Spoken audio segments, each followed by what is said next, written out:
Honey, I've shrunk the Q7.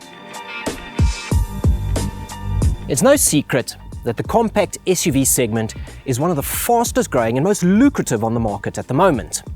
You're really spoiled for choice when it comes to selecting something that suits your needs and your pocket. It also leaves a nice gap for the boutique compact SUV, something a little more luxurious and naturally a little pricier. The Audi Q2, for instance.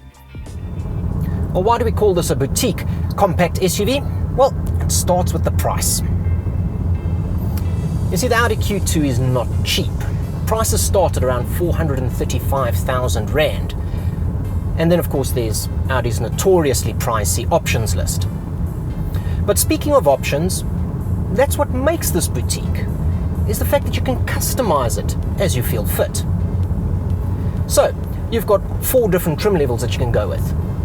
You can go with a standard package Q2, you can have a Sport, there's an S-Line, and if you like things a little darker, you can go with the titanium black package. There's the blades at the rear. You can choose between silver, black, white, or grey. There's also a variety of wheels to choose from. You can even choose to fit LED headlights. The model that we have here is the 1.4 TFSI Sport with the optional 18-inch wheels and black blades at the rear. LED headlights as well. Still, there's no mistaking Audi's design architecture and the DNA that runs through the Q2. You'll see similar traits in the Q3, Q5, and of course Q7. But the Q2 is just a little more sporty, a little more funky.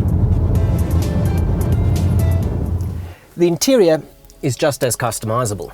You've got a whole host of leather options that you can go for, including the Milano leather, which gives it a little dash of color. If you go with the 1-litre model, there's even a selection of cloth interiors. You can add a little color to the cabin as well in the way of these inserts on the dashboard, the doors, and here on the center console. We've got it in the brushed aluminium, and it actually is very, very convincing.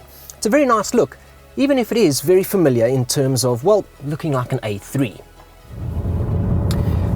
Check some of the options boxes and you're going to get some big car tech in a pretty compact package. And we've got Audi's virtual cockpit with its customizable, flexible display.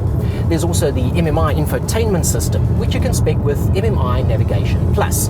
There's also the Audi smartphone interface, which is going to give you Apple CarPlay. Unfortunately, it's not a touchscreen, so you have to use the toggle down at the bottom. Not the end of the world.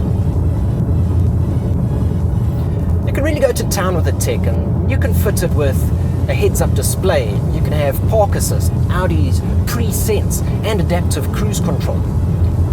Check all these boxes and you can have big car tech in a really small, tight, efficient package that's easy to park and comfortable to drive in and around the city.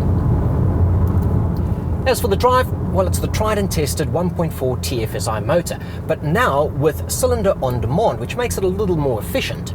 Cylinder on demand cuts 2 of the cylinders under low load applications or when you're coasting along. Now, this motor will make 110 kilowatts and 250 newton meters of torque. Audi claims it's going to return figures of around 5.7 litres per 100. Our figures are closer to 7. They also say that it's going to do the 0 to 100 sprint in 8.5 seconds.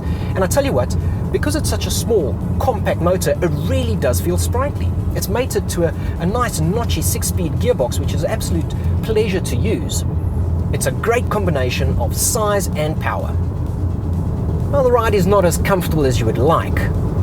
It's a little stiffly sprung. I can put that down to the 18-inch wheel and tyre combination, but it's more than likely the torsion beam rear axle that they use, which is slightly older tech and pretty surprising that they're using it. But that said, it puts the Sport into the S of SUV. Overall, the Q2 is a stylish, exciting, surprisingly spacious, compact SUV.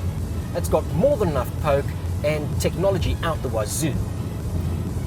All of this can be yours for 632,000 Rand.